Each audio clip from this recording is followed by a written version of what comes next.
Can you give a general overview of what happened with the book in Tango Makes Three? Well, apparently a parent had thought that the book was inappropriate for his or her student, and so had asked the school.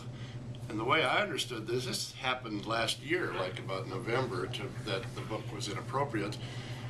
The school district has a committee that reviews these kind of requests, and that committee had reviewed it, which I don't think any of us knew that at the time, and said that no, it was okay for it to be on. On a Friday afternoon, I got an email from a person in town that had heard that the book had been pulled, and that's the first I heard about it. And then shortly after that, I got a call from one of the school board members. It turns out one of them that had met with the superintendent, and he was sort of backpedaling and said that they didn't know that there was this committee that had already reviewed it and said it was okay. So from my perspective, I think that both the superintendent and the chair of the school board and the vice chair were the two that had somehow gotten word that they should review that or pull it, and I think they thought that was appropriate to pull it without knowing that that other committee had already dealt with it. Now, part of that I can excuse because the superintendent is new here. Those two school board members are rather new as well, and so that was kind of where it ended on the Friday afternoon. On Monday night, after our city council meeting, there was a person that was there that said to me, Mayor, would you be willing to come and speak to the school board on Tuesday night? And made some reference to the fact we need somebody that's got a good perspective on everything. It was a nice way of, I guess, saying it. And I said, well, let me think about that. I had in the interim, I went out and Googled the book because I didn't know what the book was even about at that point, and read it. And actually, one of the websites you could get, it was narrated and the pages turned very nicely, beautiful drawings in it. And it's a true story of these two penguins that in the Central Park Zoo in New York City. So I thought, well, yeah, that seems kind of weird why we would pull that book. But part of it I could understand if someone doesn't think, doesn't want to recognize homosexuality, because if that's the way they went with it. But I said, yeah, I think I could. Well, then I got the paper on Monday and saw that the superintendent had already put it back, said they were putting it back on the shelf, and he apologized for that. So then I thought, well, is it even necessary to go speak to the school board? And I checked with the individual that had asked me on the Monday night, and he said, I think it would still be wise to do it. So I said, okay. Well, with the school board, you have to call in advance, and you have to make sure you register that you're going to speak in advance in that 6:30 to 7 o'clock time frame. And so I did call, and I said, the person that said, are you speaking on behalf of yourself or as mayor? And I said, well, really, probably both, but put me down as the mayor now. And so I got on. I was either number 5 or number 6 to speak, and then we're up to that point. What can you tell us about the process of removing/returning Tango from the shelves? Well, like I said, I think unfortunately the two school board members and the superintendent apparently didn't know that there was that process, and so they, I think, jumped to a conclusion too quickly. And in my comments that night, I said, I think maybe there was a lesson learned here now that, and part of me is, why would you jump to that conclusion to pull a book rather than maybe the other way to say, let's keep the book there? And what are the reasons why it's being pulled instead of just pulling it?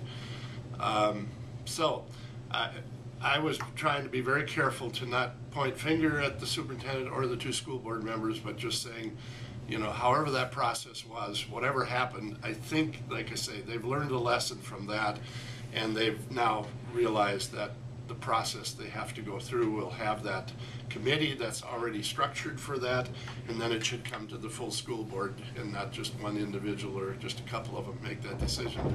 So if anything, there's been a good step there, that they've learned something. How does the community support that was shown last week reflect on the city of Rochester? Well, it reflects very strongly, I think, that the population, and one has to be a little careful that whenever there's something happens, you can get a group of people to really be for or against something, and it might not reflect the whole picture of what the community is. I think in this case, though, it does reflect what the majority of people. I had the little sign that it's laminated, but it's there's one right across from the fire station on Broadway, and we have a couple of those in town that are much bigger that say, welcome, we're building what's the word I want now, the inclusive community. And I had that along, and that was the last thing that I showed. I said, I really do, and I've always said it, it's got to be more than words. It can't be just that we've got words that say we're building an inclusive community and then not follow through. So I think it almost was embarrassing after I did that, and I sat down, that the applause went on for, I think, over a minute or two. You were there, that was much more than anybody else. Everybody got applause.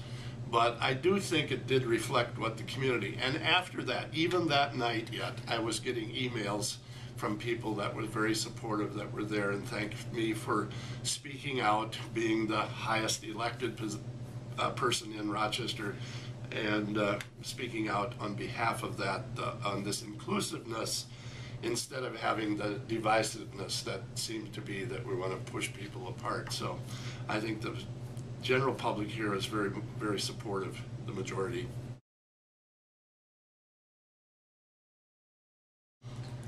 What are your personal feelings on the book being banned?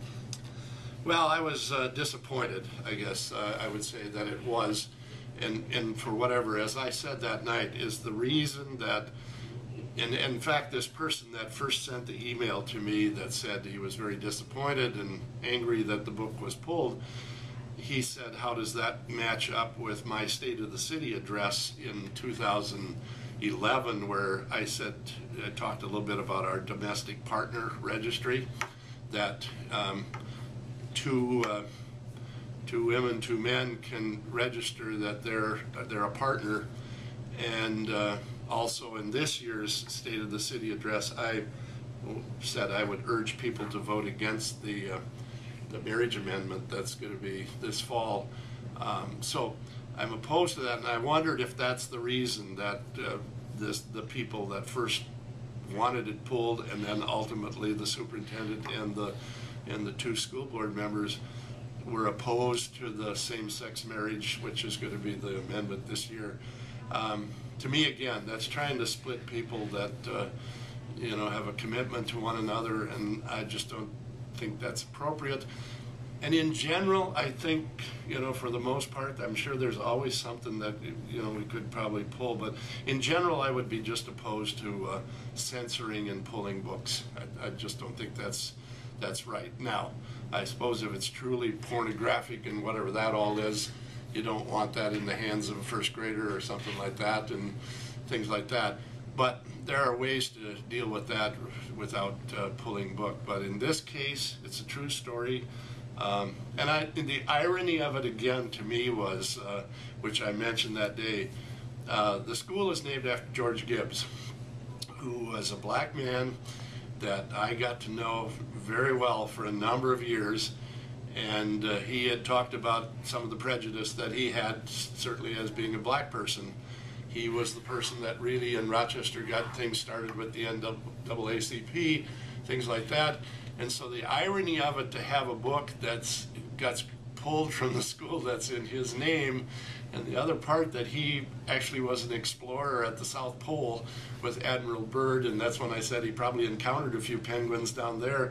And then even the mascot of that school is a penguin.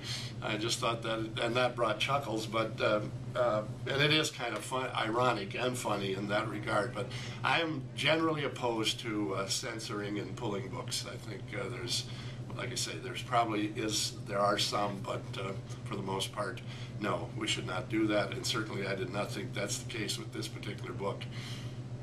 All right, thank you. All right? Thank you very much. Yeah.